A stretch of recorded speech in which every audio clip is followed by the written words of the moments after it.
Looking for NFL Week 16 betting picks and fantasy tips? Stay tuned for expert injury analysis, fantasy football tips, and of course, NFL best bets.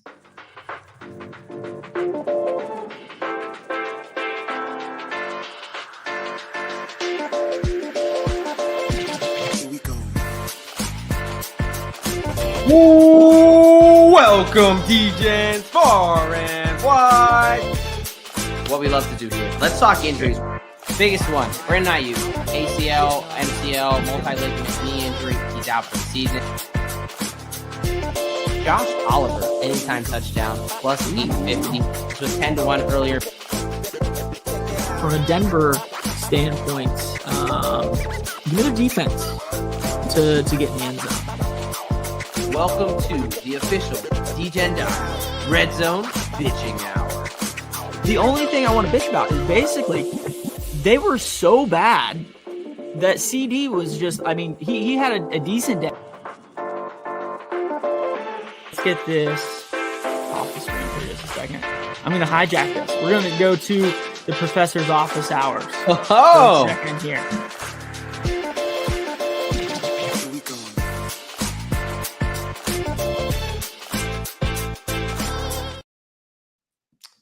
This NFL Week 16 betting picks and fantasy tips edition of the Degen Docs on the Sports Gaming Podcast Network is brought to you by Underdog Fantasy. Sign up with promo code SGPNDOC to get a 50% deposit bonus up to $1,000.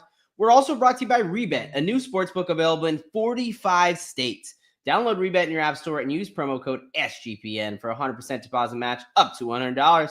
We're also brought to you by Rhythm, the leader in data-driven picks and props. Get your 7-day free trial today by going to sportsgamepodcast.com/RITHMM. And finally, we're brought to you by the SGPN College Football Playoff Challenge. Free to enter in $1,000 grand prize. Go to sportsgamepodcast.com/CFP to enter today. Welcome, Degens, far and wide, to another edition of the Degen Docs. What is up, folks? I'm one of your hosts here, the OG Degen Jock, and more importantly, I am joined by my brother in degeneracy, Mr. Derek Bennett, a.k.a. Professor Locks. How we doing tonight, brother? We are on the eve of a tremendous football weekend, brother. Dude. Fuck yeah, let's just get right into it. This week, well, you're right. Apologies. Cheers to you. Cheers to all of our wonderful listeners out there. But we've got obviously the game tonight, but we've also got the inaugural first ever 12-team college football playoff. Yep. And I want to get right now, what is your favorite what is your favorite bet for the college football playoffs? What is your favorite pick? Who do you think, whether it's a side, a total, what do you absolutely love for this weekend? Well, honestly, I haven't really dove into the college football space too much. Well, while you're figuring your life out, let me take a quick dive in there. Yeah, I absolutely love your Ohio State Buckeyes this weekend. And look, I am a noted and documented Ohio State hater. I grew up a Michigan fan, but this Tennessee team is not as good as advertised. You got a freshman quarterback in Nico Iamaleava. The guy's only – what was that? Nico, big Nico. That's what we're going to say. All right. But he's only had 4 road starts, and he's 2-2. Two of his losses came on the road, one to Arkansas, one to Georgia. And so he's got his 5th ever collegiate road start. It's going to be cold, and he's just frankly not that good. Florida should have beat him. I like the under in that game, very much so, under 47 in that game. This is the number 1 and the number 4 defense in the nation.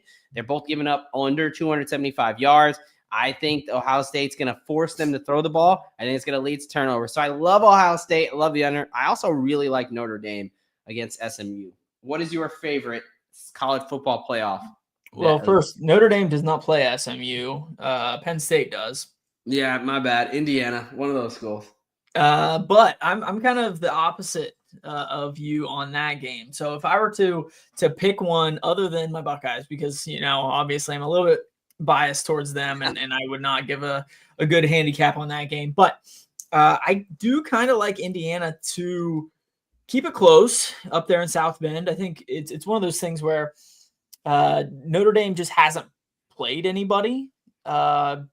Basically, hey, whoa. They play the Army Black Knights, all right? You watch your fucking mouth, okay? Well, yeah, but look how that game turned out. Plus, they just saw the wing T, whatever you guys call that nowadays, a couple weeks earlier against Navy. So I think it's just one of those things where last time Indiana had a big matchup going to the shoe, they played okay, and it definitely ended up running away with it towards the end there for my Buckeyes. But I do think this is a pride game for the Hoosiers. A lot of those Indiana fans usually turn their heads during football season and take a look up north to South Bend and become Notre Dame fans. Things are a little bit different now. So I do think Indiana keeps it pretty close in that one tomorrow night. Partially, picking them because of our interns' loyalty to the Hoosiers. I was gonna say, I think this. So it'll be interesting to see how chalky this first round of the college football playoff goes. Especially with those home environments that the top four, second four seeds get. It'll be interesting for sure. We'll talk about an awesome atmosphere. I mean, it's an in-state rivalry. Well, I can't really say a rivalry, but you got two in-state teams, right? Two Indiana teams. Yep. It's a home. It's, in South Bend. There probably is going to be some snow. I know Indiana's quarterback, Curtis Rourke, is from Canada. So, for sure. Yeah, look, we're on different sides of that game, but either way, you got college football playoff games on campus. You know what the biggest kind of, I'll say, downfall to this weekend is? And I hate it. Absolutely hate it. But why the fuck is Penn State's whiteout not at night?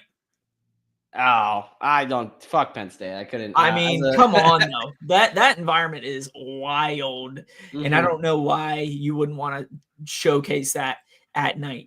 I agree. Notre Dame at night is a thing too, but come on now. Yeah, that's fair. I think that's a fair point, but I have no love lost for Penn State. So whatever happens there. But speaking of Indiana, former Indiana quarterback Michael Penix Jr., now the starter for the Atlanta Falcons. Kirk Cousins has been benched. What is your instant reaction? I mean, this is a potential playoff team who just benched their quarterback. Yeah, definitely I don't know. That's very unprecedented territory. Do you agree with the move? Yeah, I mean, I don't know if I necessarily agree with the move or not. I think it definitely came as a surprise to me, especially at this point in the season. The rest of their schedule looking pretty good to be honest with you. I mean, they got the Giants this week. It's at the Commanders, and then they play, I think, the Panthers. So it's really the at the Commanders game not this week, but next week. Yeah, so I think it's one of those things where they have to just be tired of the complacency that they've been in, over the last month. It's just weird that Kirk Cousins all of a sudden just forgets how to play football, even though he says he remembers. Look, I didn't think he Kirk Cousins was playing good, to start the year. He's definitely playing better, but I mean, he was playing disgustingly bad. I mean, even in that Raiders game, they were afraid to throw the ball. That was pretty brutal to watch. Clearly, even at 7-7, they had no faith in their quarterback. So I think it was a necessary move. However, I mean, I don't know, just slating this rookie quarterback in and expecting him to light up the world. I think everyone's just assuming, he didn't have any preseason work really. This isn't really a great offensive skill position group. I mean, their running backs are good, but I mean, Drake London and I don't know, Darnell Mooney's been having a good year, but I'm a little skeptical on how this team's going to look. I mean, we're obviously big Bucks fans down the stretch. We both got pretty large investments on them to win the South. The Bucks, that is. But I don't know. I think it's going to be interesting, and we're going to see right away against my shitty-ass New York Giants how he looks. It'll be interesting, if for whatever reasons the Bucs start to falter and the Falcons end up somehow winning the division. Like, who would you take in a playoff game? Kirk Cousins or a rookie? This version of Kirk Cousins that we've seen, man, I don't know. I don't know, man. I get it. I get you don't want to have a rookie starting, especially if they win the division, they'll be at home. But starting on in the playoffs, his fourth game. But man, Kirk Cousins looks bad. So yeah. I think it was a very tough decision. That contract looks beyond idiotic. But I don't know. Not as idiotic as Deshaun's though. Yes. Deshaun Watson's contract is still arguably the worst we've ever seen. All right, we're gonna move on, but before we do, I do want to talk about and say I fucking told you so. And what I'm talking about is hopefully you watched Monday's episode where, first of all, we both said we expected TJ Watt to play. So he's off the injury report, check mark there, good for us. But Patrick Mahomes, we differed on. And you were saying you thought he was more doubtful. I said, dude, we've seen this before. Do not rule this guy out. There's a reason I gave out on Monday, Kansas City money line when it was at plus 114. The motherfucker isn't even on the injury report now. Now, I didn't expect that. That's crazy. Full practice all week, which we can agree, full practice. He's not really out there running sprints. Right, but, no doubt. That's all I'll say because you're coming off a really solid week of 7-1 on best bets and banged up bets. So I won't come at you too much, but all I'll say 1-0-1, on Monday night. One of us was on the right side of a game Monday night. I'm not going to say who that was. What? You mean the under in the Raiders game? No, yeah, Chicago was definitely not the right side there Monday. You're right. You went on the Vikings. But all right, enough of this banter. Look, folks, we are going to get to our banged up bets. That's our favorite prop bet of the week coming from the injury report to your pockets and the value on the sports books. We're going to talk about our best bets, our underdog pick'em, Degen Parlay, and of course, we're going to wrap up with talking about this Thursday night football game all before the 8:15 kickoff, just in 30 minutes. You don't believe us? Just watch. But before we do that, I've got to tell you about what we got going on over here at SGPN. It's the first annual college football playoff challenge. Pick sides and totals in every game for a chance to win $1,000 grand prize. It's absolutely free to enter. Just go to sportsgamingpodcast.com/CFP. That's sportsgamingpodcast.com/CFP.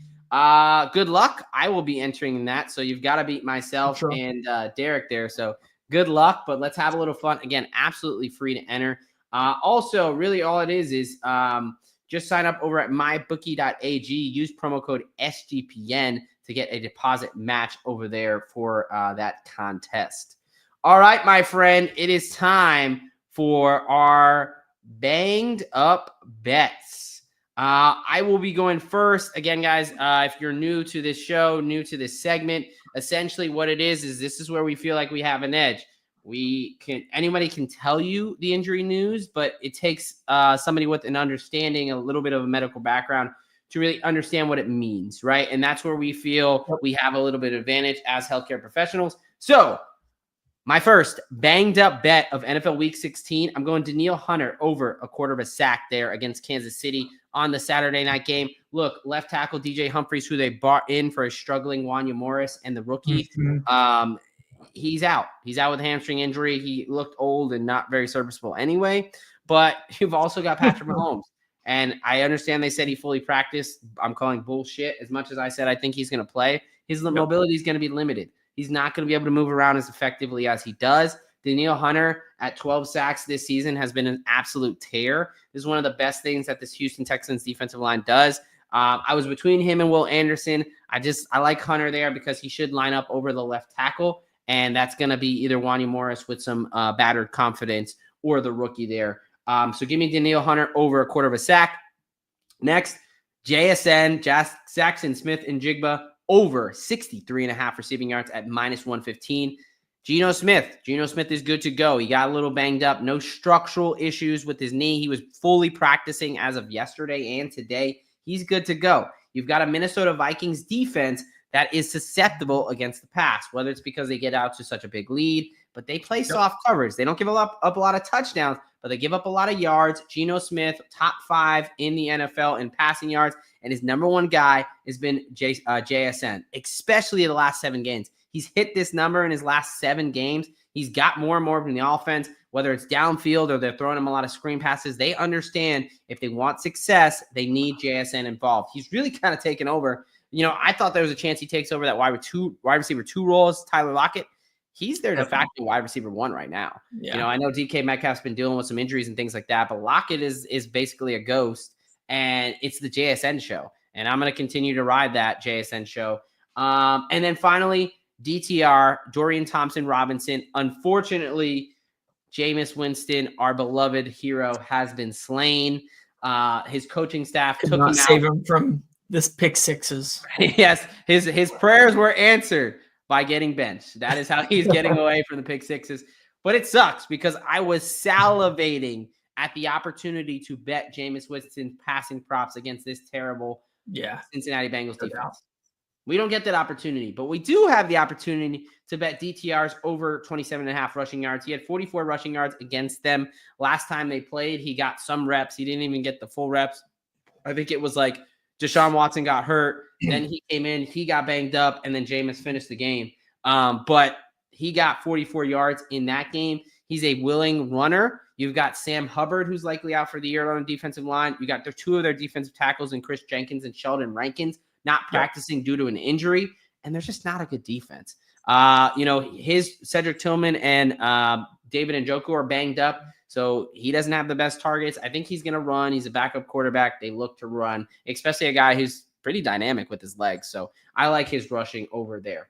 All right, my friend, what are your banged up bets for the week? Coming off a 3-0 week last week. That's right. Hopefully we can continue the streak here. Let's go with Adam Thielen over 51.5 receiving yards. Xavier Legette has not practiced this week. Expect him out this coming weekend, and that just opens up Adam Thielen to more targets, even though I think he's averaged like 10 or 11 targets over the last couple of weeks. I really don't think that he will have a problem going over this number. This may be something that you want to look to actually ladder up to a higher number as well. But let's go Adam Thielen over 51.5 receiving yards. Roschon Johnson coming back off of a concussion, I believe. I just expect him to score. It's one of those things where Detroit, we know, has 500 injuries across their team, and Aleem McNeil is one of the most recent ones on that defensive line. Roschon Johnson is that hammer when it comes to inside the 10-yard line, and I expect them to use him coming off of that concussion. Especially, we know concussions, there really isn't much of a performance dip once you return, so I expect him to get those carries close to the goal line. And then Isaiah Pacheco. Let's go back to Patty Mahomes being limited. I just don't think that he's going to have as big of an impact in this game if he ends up going. Sounds like he is. Than what we're used to. So I went the attempts route for Isaiah Pacheco. I just think it's time to get him rolling before the postseason. So I went over 13.5 rush attempts for Isaiah Pacheco. Yeah, the Houston starting defensive tackle, Fatukasi. I know I messed that up, but he's out as well. So a little bit banged up on that D line. You love Chicago running backs for some reason. And then Adam Thielen, I do love that play. Mostly afraid of Caleb Williams, to be honest. But yeah, oh man. I don't want to talk Bears after what they did last week. But all right, folks, those are your banged up bets for the week.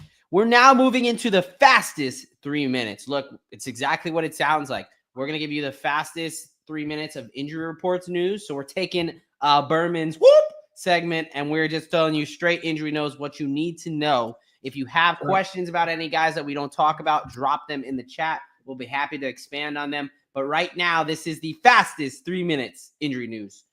So I'll kick us off here. We got the Baltimore wide receiver room very banged up. You've got wide receiver Nelson Aguilar, questionable with a concussion. Rashad Bateman, questionable with a foot injury. He was seen in a boot just yesterday. And Deontay Johnson, questionable on crazy pills against the Pittsburgh Steelers. Glad to hear that since the Steelers are beat up in the back end. But Carolina wide receiver, just like I just said, Xavier Legette with the groin injury hasn't practiced yet. We're expecting him to be out this weekend. And we've got Cincinnati. We've talking about them. 2 defensive tackles, Sam Hubbard, T. Higgins, and left tackle Orlando Brown, all not practicing today. So a very beat up Bengals team, both on the offensive, defensive line, and that wide receiver T. Higgins is one to watch. Also, Cleveland, David Njoku, tight end, still not practicing from his hamstring injury. A bit pessimistic on his outlook for this week. Somebody that might have a chance to return come the playoffs is David Montgomery. He did avoid season-ending surgery with that MCL sprain. He's trying to get back for the playoff run. Probably not until the championship game, if not the Super Bowl, if they end up making it. But Hollywood Brown, on the other hand, is finally returning for Kansas City, coming off that SC joint sprain earlier in the year. He has fully practiced. We expect him to roll. Yep. Another guy who's going to be back, Las Vegas Raiders quarterback, Aiden O'Connell, fully practicing off his knee bruise. Another guy, a guy who's not practicing, Miami wide receiver Jalen Waddle, coming off his knee injury, 2 straight DNPs, as well as left tackle Teron Armstead with the knee injury is not practicing. Looking doubtful for both those guys. No doubt. Yeah. Alvin Kamara, on the other hand, with the groin injury, leaning towards likely out for the season down in there in New Orleans, another team that has just been banged up all year. Yeah. And then Drew Lock. It sounds like it might be the Drew Lock show come Sunday for the G-Men. He has fully practiced with that heel injury. Yeah. Now for the Pittsburgh, wide receiver George Pickens has been ruled out. However, outside linebacker, best player on their team, TJ Watt, off the injury report, should be good to go. In San Francisco, left tackle Trent Williams not practicing, and Isaac Guerrero picked up a hamstring injury. He's unlikely to play. Both those guys unlikely. So look for a guy that I'm going to be talking about my Degen bet here to maybe take some carries. A couple skill guys in Tennessee. Tony Pollard definitely has the ankle injury still. Tyler Boyd with the foot injury, and Westbrook Akine with an ankle injury as well. All of those guys not practicing. It'll be interesting to see what Tennessee throws out there. We also got in Washington, Zach Ertz, tight end, has a concussion, but he has practiced today, which is the key day on Thursday. He is practicing. You've got defensive tackle Jonathan Allen, who was thought to be out for the year. He's back practicing. Wasn't as bad of an injury as they originally thought, so he's got a chance to return. It just may not be this week. And then finally, we talked about Geno Smith. That knee is fine. It looks like they're going to get Kenneth Walker back fully practicing today. So that is your fastest 3 minutes. And we're going right from that into the streets of Underdog. That's right, Underdog Fantasy. They've got pick'ems. They've got everything you could possibly need. You got NFL. You got the college football playoff. You got college basketball, MMA, NBA, NASCAR. Whatever you could want, Underdog Fantasy has it. So sign up with promo code SGPNDoc to claim your special pick and first-time deposit offer up to $1,000 in bonus cash. UnderdogFantasy.com, promo code SGPNDoc. And we've got our Underdog Pick'em of the week here. I'm going to quickly rattle this one off. You've got Lamar Jackson lower than 48.5 rushing yards. One of the best things the Pittsburgh Steelers have done this season is contain the quarterback. Lamar has not played well against Pittsburgh. TJ Watt is back. We like that for them to contain Lamar Jackson. Also, A.J. Brown, lower than 5.5 receptions. He only hit this number 3 times this whole season. Marshawn Lattimore is playing for the Commanders. He's going to be lined up against him.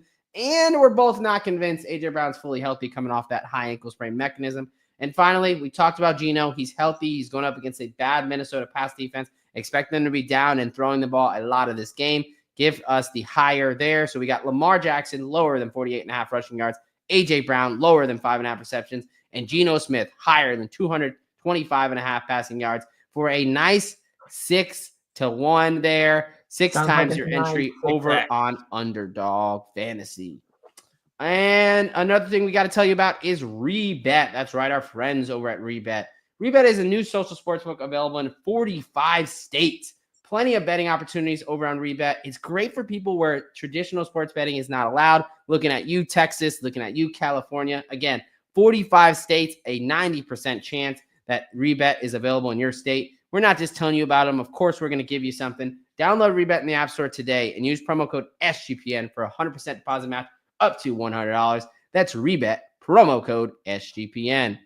All right, my friend, let's have you go first for our best bets this week so I can stop talking. What are Hold on. Who's 7-1 in the last 2 weeks? That would be you, my friend. But what does that mean? Why are we shifting things up? All right. I'll take it. No, I'll roll here. So let's get things started with the Indianapolis Colts going up against Tennessee. This is partially due to, like we just talked about in that 3-minute rundown, Tennessee is just beat up on offense. And I think it's one of those things where Jonathan Taylor got kind of embarrassed last weekend, dropping the ball at the half-inch line, basically. And I just think Indianapolis is just the better team going into it. So give me Indy -3.5 to start with. Arizona going to Carolina. Again, Arizona still has something to play for. It's one of those things where, yes, Arizona has disappointed us over the last couple of weeks, but Carolina is still Carolina. So I do think Arizona kind of gets things rolling again on the trip to the East Coast. Give me the Arizona Cardinals at -4.5. The LA Rams. Who does LA play? The Jets. The Jets. Thank you. Yeah, I've basically been fading the Jets pretty much the entire second half of the year, and it's worked out pretty damn well to this point. I do think LA has a little bit of extra rest coming off that Thursday night performance, and I think their offense just gets rolling against the Jets, who side note, did you hear about the story that the owner's son is like in the locker room giving post-game speeches and things like that for the Jets? For the Jets, yeah. Take a look at that. Take a look at that with the Athletic. What? Yeah. So I don't know what's going on in the Jets building, but yeah, give me the Rams and all of their studs to have a little bit of a day. And then finally, the Pittsburgh Steelers +6.5 is way too much in this rivalry against the Ravens. I gave out a future before the season even started that the Steelers would beat the Ravens both games. In order for that to happen, I have to take the Steelers at +6.5. There you go. No, I like it. I like it a lot. Going back to mine, because we do overlap there on a little bit. We'll start with that Pittsburgh Steelers Baltimore Ravens game. Under 45. What are we doing? Have we learned nothing from AFC North football? I don't care how good these teams look. I don't care how much points they score on everybody else. These teams do not score on each other. It's a lot of field goals. It's a lot of gritty, tough possessions, low-scoring games. In fact, this is hit in the last 9 out of 10 games. You have to go all the way back to COVID times in 2020 with no fans in the arena the last time this hit. So give me the under 45 there. Also, a rookie quarterback getting 8.5 points in his first start on a team that's not playing very well. I told myself I would not take the New York Giants again this season. I don't care. They're a shitty team, but they're actually playing decently. Seems like they're playing just as well with everybody off the roster because our starters didn't fucking matter because they were that bad. I think that Atlanta plays conservative. They run the ball a lot. I think they have the game in control the whole time. I think they're up by 7, whatever it was. I mean, look, they just played a very, very, very bad Raiders team with Desmond Ridder, and they wouldn't have covered this number. I understand, let's say Michael Penix is a little bit better, but it's his first start in the NFL. This is not going to – a lot of people are expecting him to come in and just light it up. I am not. So I think this is a crazy number for a rookie in his first start. They're in a dome, so we can't be seeing planes flying over the stadium. That's true. That's very true. No Giants planes unless they sneak in a drone or something this time. That's right. I am in complete agreement with you with the Rams. They need it. They're first in the NFC West right now. If they win out, they control their own destiny. This is a much more motivated team. You get to fade the Jets off a win. It took everything the Jets had to beat Mac Jones and the Jaguars team. This team is still very broken no matter what. Whose son tells you what. This team's not very good. So give me the Rams to fade the Jets one more time. And the San Francisco 49ers -1, -1.5, or 105. Tua is broken. Tua likely doesn't have his left tackle, Teron Armstead. Tua likely doesn't have Jalen Waddle. I think this team is quit. Technically, the 49ers not eliminated yet. They need to win out. I like their defense in that game. Greenlaw coming back, Hufanga coming back. That defense is going to be motivated. I think they turn Tua over. They harass him like the Texans did last week. And I think that Purdy does enough to get this done on the road there. So give me the 49ers minus the 1 there. All right, my friends, we're going to get into Degen time. That's right, because it's only a degenerate would take something like this. Look, 4 guys to score. How easy does that sound? I call this my backup Degen's parlay because I'm going for a bunch of backups who are going to get some burn this week. I talked about Isaac Guerrero not playing. I understand people are just going ahead and slating Patrick Taylor in. This is RB4 and RB5. I don't think anybody's going to be getting the majority of the carries. They brought in Mbataconda off the Jets. He's a Pitt guy who has carried the load. He loves to find the end zone. Give me Mbataconda anytime touchdown. DTR, you're going up against a really bad Bengals defense. He's instinctively a really good runner. I think he can find the end zone. Craig Reynolds, we just talked about Montgomery. He's going to be out for a while. Jahmyr Gibbs is going to get his. But when the Lions are up on the Bears, 24-3 midway through the third quarter, I think Dan Campbell's going to realize maybe I shouldn't run Jahmyr Gibbs 100 times at the goal line. So I like Craig Reynolds to get in there.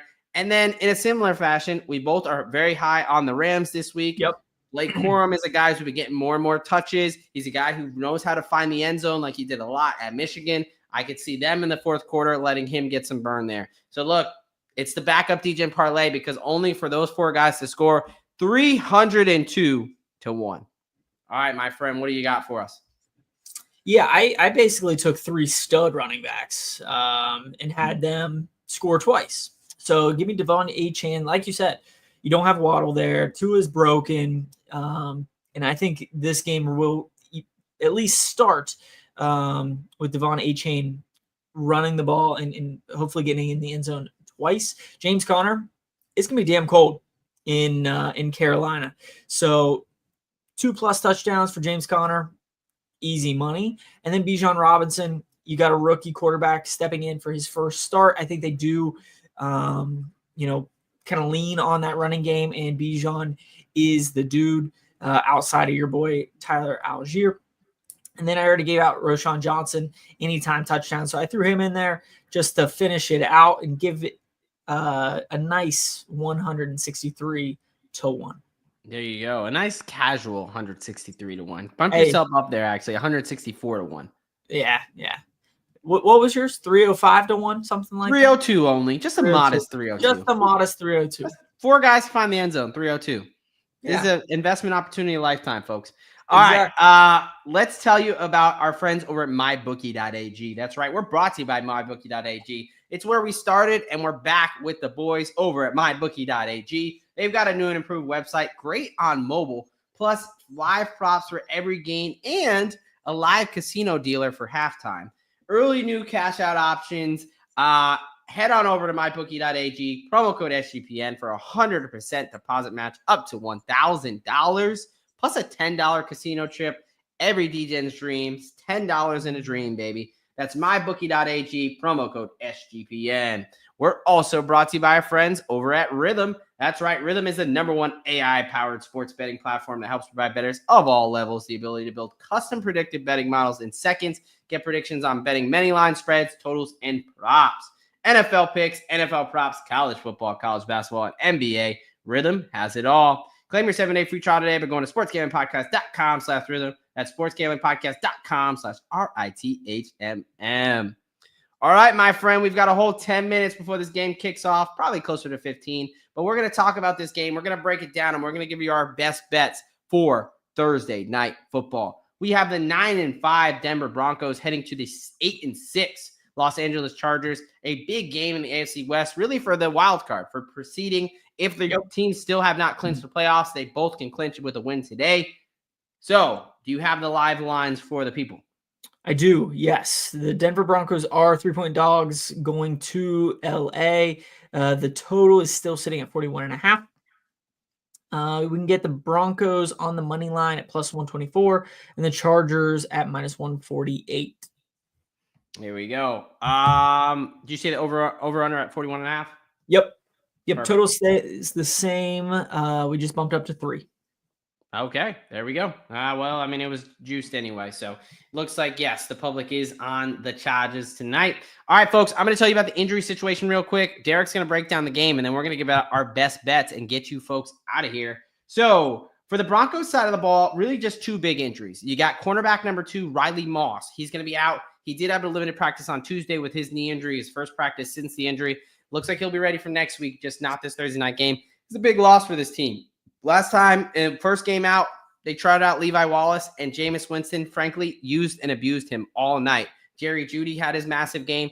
Then they decided to bench Levi Wallace, and let's see if they figured it out. They played better against a bad Colts team, as in Anthony Richardson can't hit the broadside of a barn. So what does that tell me? I still think this is a bit of a loss for them. And then Jaleel McLaughlin. It's hard to say if he's the number RB1, RB2, RB3, because Sean Payton just kind of throws darts at the board every time. But he's out as well with a quad injury.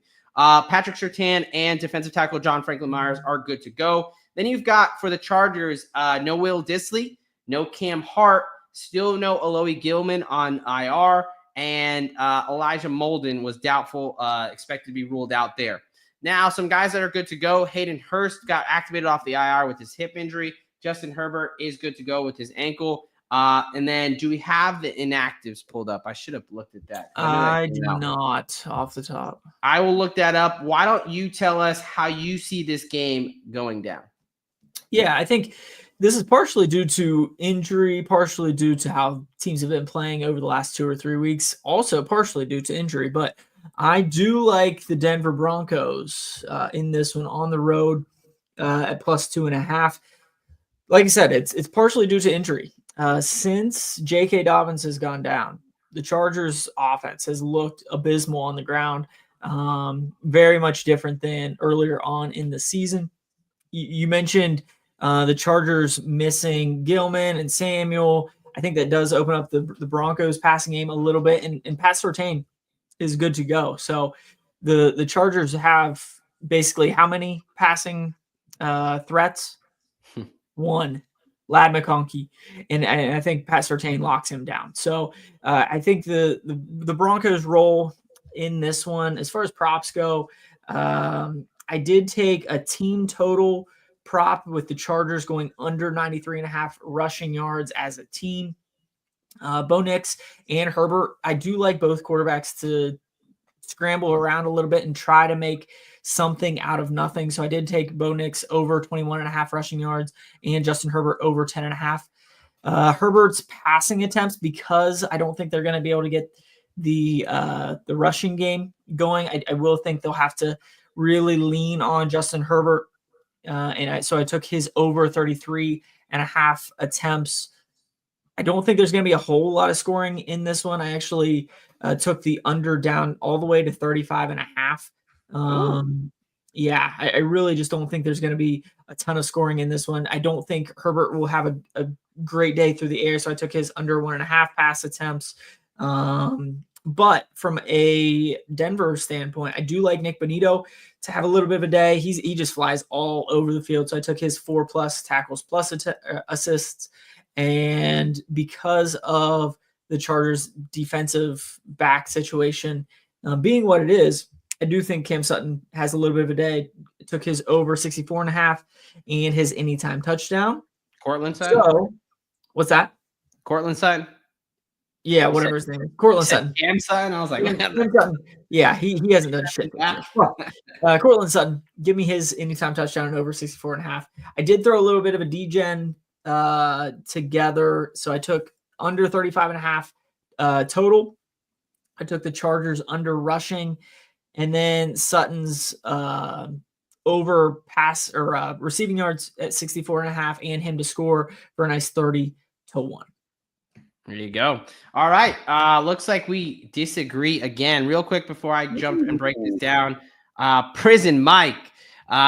Cheers, Prison Mikes, to you. Quentin Johnston, Calvin Austin. Real quickly in this one, you got Calvin Austin against a bad Baltimore defense. Will have to be the number one, or Quentin Johnston. What's your opinion?